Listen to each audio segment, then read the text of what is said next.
So once I establish my tilt line, I like working life size. So I know that the distance from the bottom of the chin to the top of the forehead is about the width of my hand. Now, this is a kind of a small piece of paper, so I'm gonna make this a little bit smaller. I'm gonna make her head. So this is the distance from her hairline to the bottom of her chin. The average individual is the distance from the hairline to the top of the eyebrows to the bottom of the nose to the bottom of the chin is 3 equal segments. So I'm going to break this into 3 equal segments. Let's see, 1, 2, 3. I'm going to try to break this into 3 equal segments. 1, 2, 3. Okay, 3 equal segments. That's the average individual, but that's not necessarily Delilah. Let's get the eyebrow line tilt in.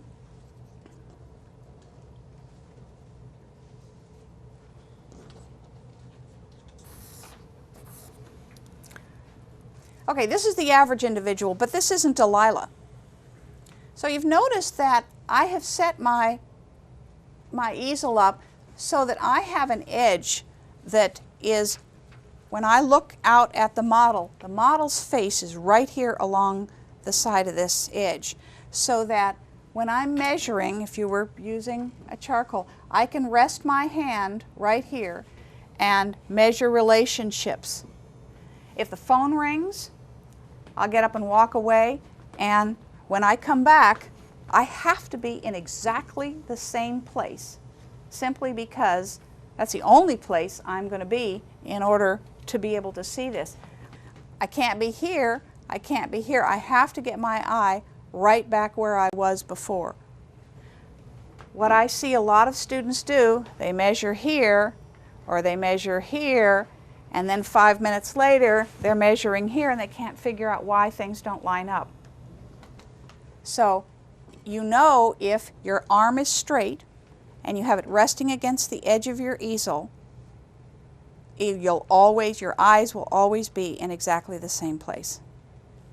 Now I want to see what her relationship is. The distance from the top of her forehead, hairline to the top of her eyebrows. How does that compare to the distance from the top of her eyebrows to the bottom of her nose? That's very much shorter than this distance. You all take a look. Okay, so I'm going to call this my large common denominator, and I'm not going to change that. So I need to see how much I need to shorten this top segment down so that the relationship between this and this matches her relationship. So I'm going to set my calipers on my large common denominator, and then I'm going to move them up, and the distance from the top of her eyebrows to her hairline is about 3/4 of my large common denominator. So now I'm going to change my calipers to adjust my drawing, and I'm going to move up, and about 3/4. That's where I saw her forehead. Now I'm going to set my calipers on my large common denominator, and then I'm going to come down and I'm going to see how long is the distance from the bottom of her nose to the tip of her chin, and it's about the same. I have these two distances similar. Now I want to find out, where does the break in her mouth occur? Is it halfway down? Is it 1/3 of the way down? So I'm going to put my calipers on the distance from the bottom of the nose to the break in the mouth, and then I'm going to see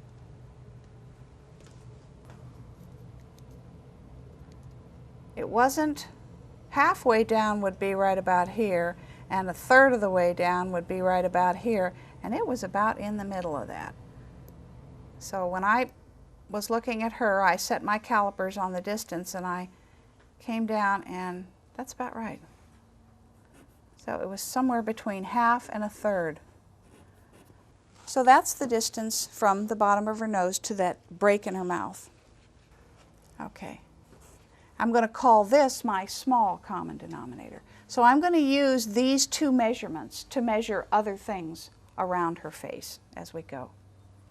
Let's find out how wide her mouth is from the center line over on this side. So I'm going to set my calipers on my small common denominator, bottom of the nose to the break in the mouth, and I'm going to see her mouth's about that same distance.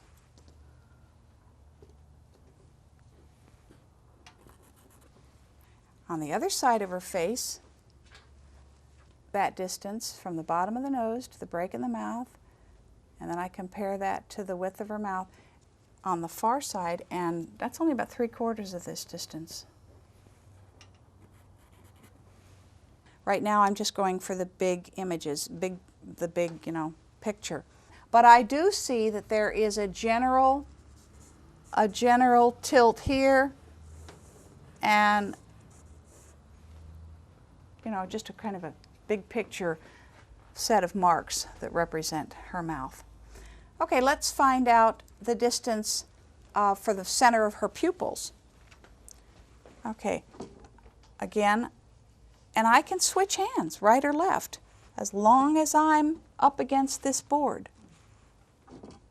The distance I set on my small common denominator, and I'm always measuring from my center line. The pupil on this side is the center of the pupil is exactly the same distance. Now I don't know how high or how low, but I know that the center of the pupil is about there. The other side of her face, it's about 1.5 of my small common denominator. So 1 and about 1/2. And that somewhere along here is where the center of that pupil is. Now when you draw this line to represent the top of the eyebrows, it is the top of the eyebrows. That's important because we're going to try to find where the center of this pupil is, and we need to measure down from the top of the eyebrow. Well, you would know if this were your center line, you would know where the top of that eyebrow is, where if you have drawn your original line at the top, then over the pupil, that you're going to be able to place the pupil more accurately. Set my caliper on my small common denominator, and the center of her pupil is just a little bit longer than my small common denominator. So that's where I have the hairline, and this is where I have the side of the face. So you just kind of work your way around establishing a series of plot points. Then you want to establish angles. When I'm trying to draw her head, if I were to draw the outline of her head with a series of curves, what happens is we tend to exaggerate a curve. If this is the curve of the edge of her hair, the way I see it, I will tend to do that, where in reality the curve is probably much more subtle than that. But we exaggerate when we draw a curve. Therefore, when you're trying to match one angle or another, if you can keep it as a straight line and break it into a series of straight lines, you'll have a much better chance at trying to capture exactly what that angle was. I'm going to come along here and try to figure out where some of these curves are. So I see a hair angle. It looks like that. Comes all the way down. And I see the angle of the neck. It lines up pretty much with the corner of the mouth, and it's about that kind of an angle.